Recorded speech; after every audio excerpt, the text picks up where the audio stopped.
Hey, my friends. Today we have a special guest on the show talking to us about how to bounce back from life challenges, from things that you never planned on. I learned so much from this episode, and I know you will too, so stay tuned.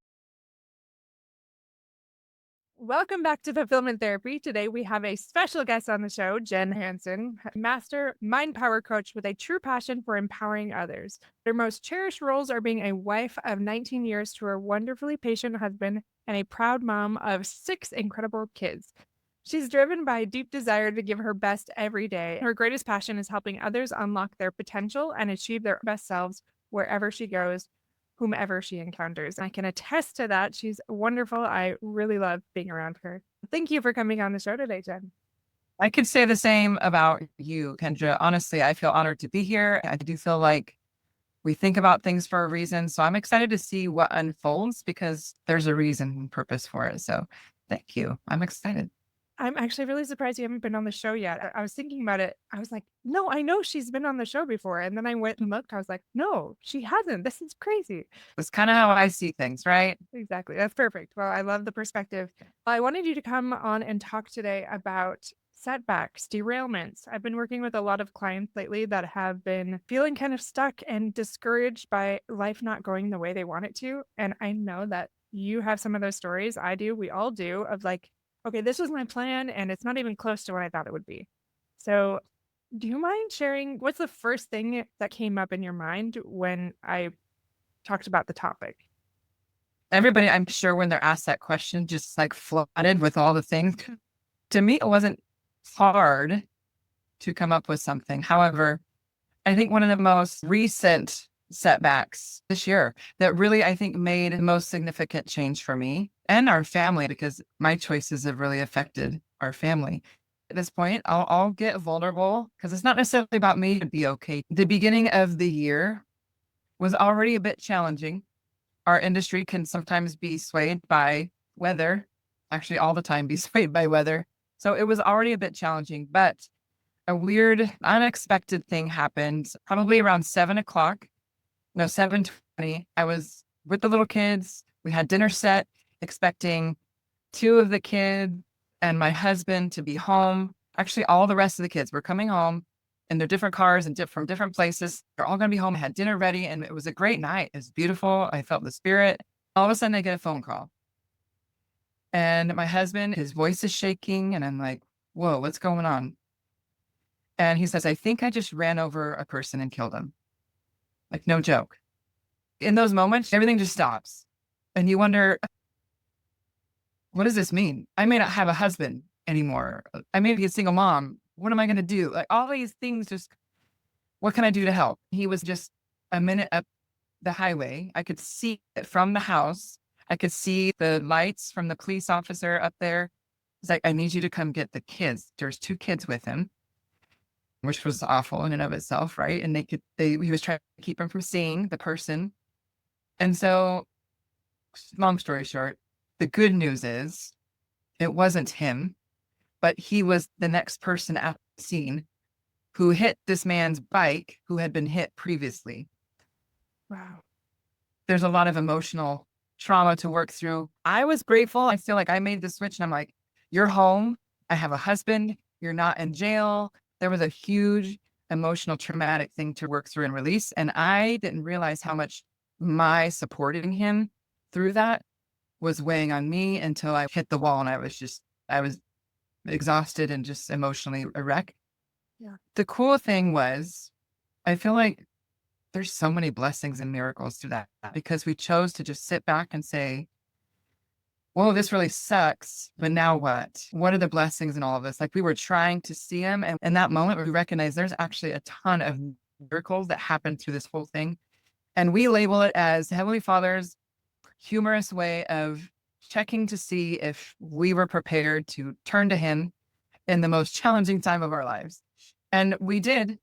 And because of that, we saw the miracles. We were able to work through it quickly. It took some time in financial ways and whatever to figure it out. We still don't have my husband's truck back. It changes perspective, which changed some decisions down the road of like what I'm doing for my career and what my kids are. It brought us more strength spiritually. We had great people around us. There's a lot more to that story, and I'm happy to dive more into it. But in a nutshell, Yeah. My life could have changed a I lot. think stories show so much and we're able to relate to them in a lot of ways.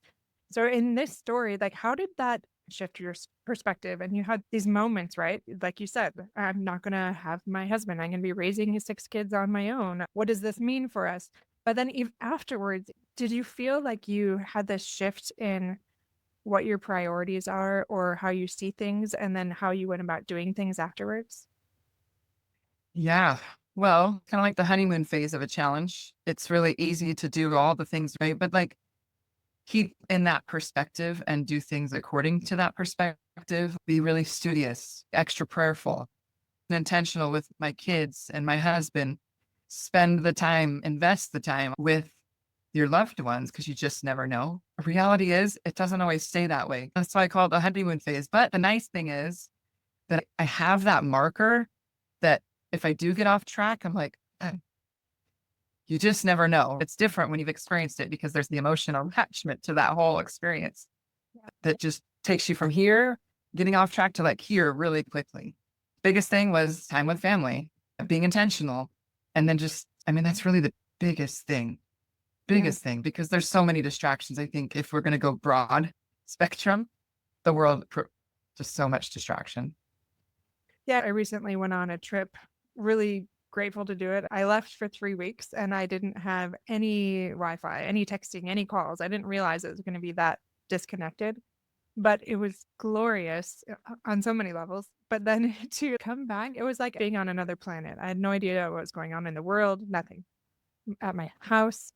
And when I came back, I have so many worthy goals and I love goals, but it puts things in perspective a little bit more of what matters. It's just being present with my family.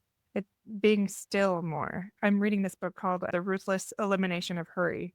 And it's letting go a little bit more, recognizing the stage we are in. There's so many beautiful parts to it and not to rush it. I came back and I've really been slowing down. I have some great goals and I'm still trying to find that sweet spot. Like learning Spanish and working out as much as I was, playing pickleball, all these things are great, but they all come at a cost too, right? I know we're talking about derailment and challenges, but perspective is a big part of that. Like what matters most, not from the shame perspective, but how do we course correct and make sure we're doing it in a way that brings true joy?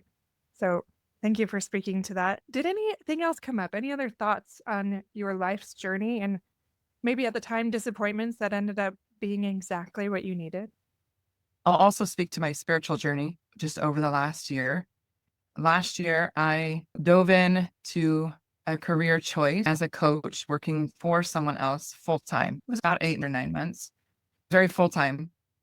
And boy, was it stressful. It physiologically changed me because it was so stressful. It was not healthy. And there's a lot of really great rewarding things about it, but sales specifically is high stress, high intensity, and it wasn't healthy. But the one thing I learned from that experience, which I believe that whole last winter plus that experience in last February, March taught me was no success is ever worth it without the one actually allowed me to have that success. That was just like the cherry on top, whatever you call it, just smack in the face, whatever kind of chastening I needed to say, listen up and wake up. You're missing the point. You really need to get this concept. I'm here for you and you just need to be with me so I can help you succeed in a more fulfilling way. So that was huge for me. I'll never forget that moment. Yeah, you keep reminding me of stories. Stories are good. That reminds me of another client. We have different religious views, perspectives, and I actually love that and appreciate him so much. He's an incredible man. Through our journey as therapist and client, he has decided that the thing he values most is his spirituality and his relationship with God. He said, Kendra, all the things we're working on are really helpful and great. But the things that I love the most are the things that reconnect me with God, with my relationship with Him, and everything gets better. And so every time he comes back to counseling, he sets goals around those values and he comes back sharing the wins and what really matters. We're looking back on the last year, 18 months of counseling.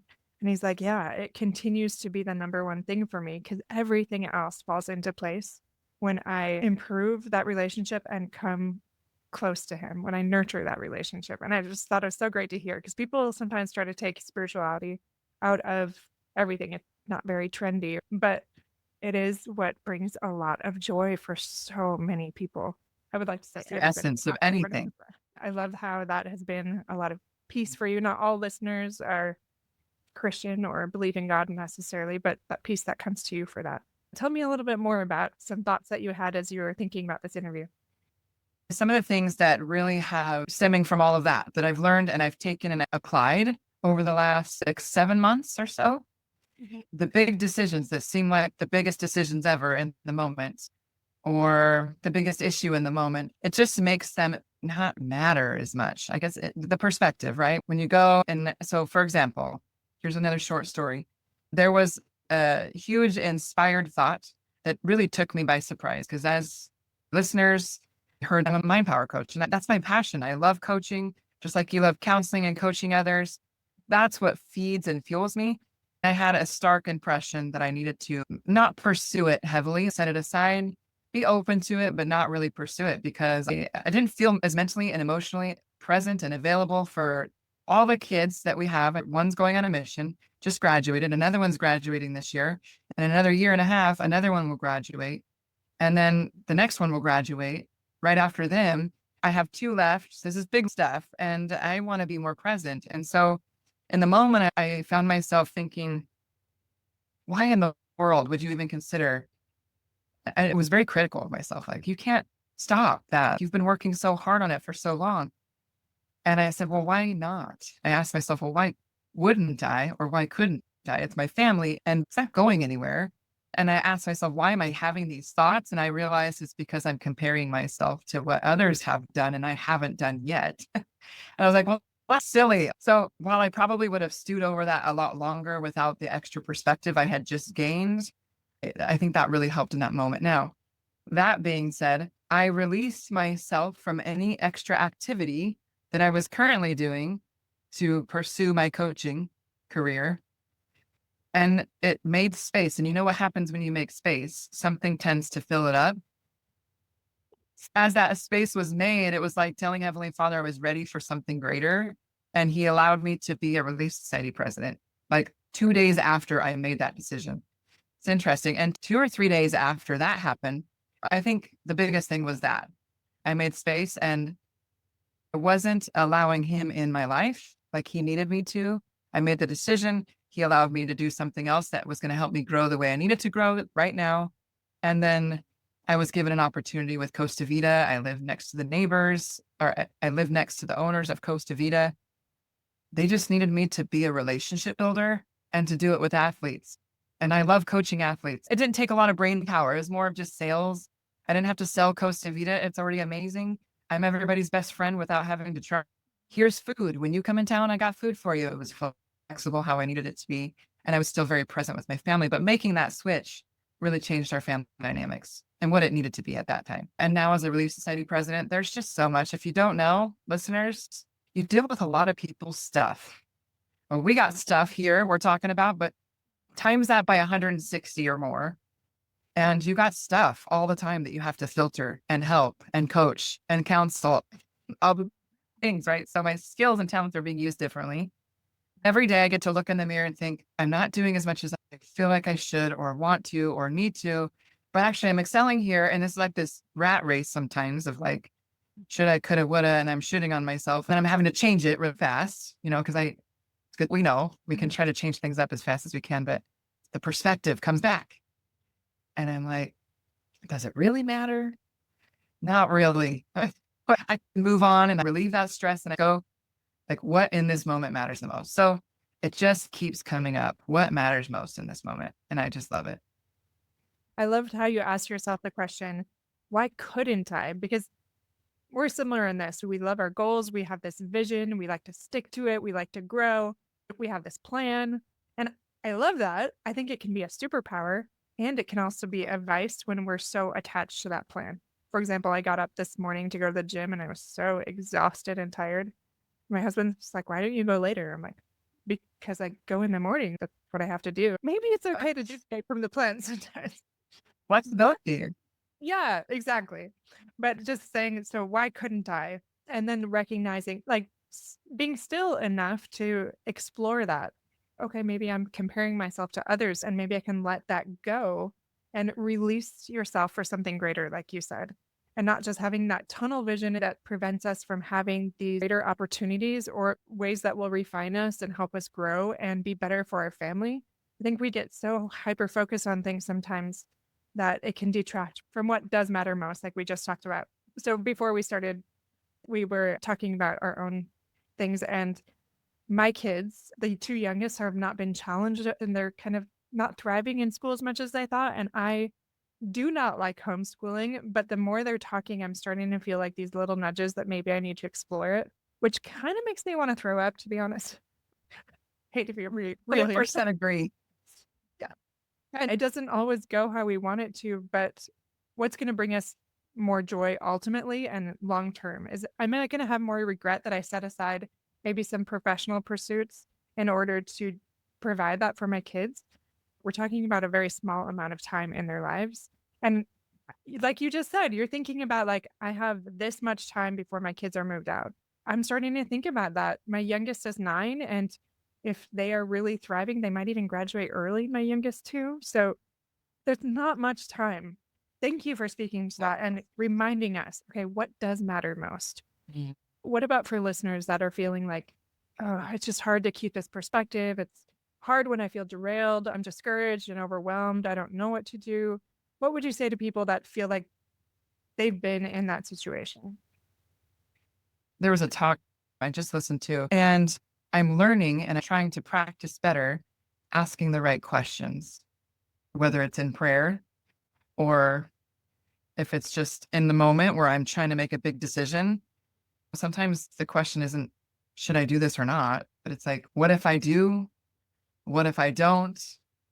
What would happen? What wouldn't happen if I did? Or what wouldn't happen if I didn't? It's exploring the deeper part of me rather than the surface part of it. It doesn't always think through the future of things. Sometimes asking the right questions. So that one question, like, why couldn't I? I think most of society is very selfish by nature, not a mean way, but like we're all about me, me, me. The nice thing about having some kind of deity that you admire and turn to is that you can remove yourself from the situation a little bit. If you utilize that deity as like a friend or someone else, you can remove yourself and get a different perspective. Yeah, Like just ask, just talk to yourself. That's fine too. I mean, it works. it really does. Jen, what do you think? It really works because we're so into ourselves that we sometimes just have a hard time getting perspective. That's why we have counselors, right? And sometimes in therapists, and it just gets us out of our own way for a second and helps give a different perspective. Absolutely. You mentioned that comparing part. I'd like to pivot to that for a minute. Has it been historically hard for you to have compassion on yourself and not get too hard on yourself? Because I feel like a lot of listeners struggle with that. And how do you bring in that compassion and that patience for yourself? That is a good question, especially for anybody at their own level. It's such a hard thing. One of the things I think is perspective, not just who am I as a mom, a coworker, or a business owner, but who am I really? To me, I'm a child of God who has great worth. I don't have to prove myself. That gives me some comfort for sure. I would say the most amount of comfort. Having good people in your corner is really important. You hear that timeless saying, it matters who's in your top 5 people who you surround yourself with, because they're going to provide positive energy for you to figure things out in, or they'll provide feedback or counsel or whatever they do well. Maybe it's just a hug. I don't know, but making sure you have the right people in your circle is so important. Thank you for listening to part 1 with Jennifer Hansen as our podcast guest. She has more incredible stories and insights in part 2. Don't forget to check out our new coaching and check us out on Facebook and Instagram. You can find us there. We have lots of things that we put out to help you improve your mental health and wellness all the time. We'll see you back here in just a little bit for part 2.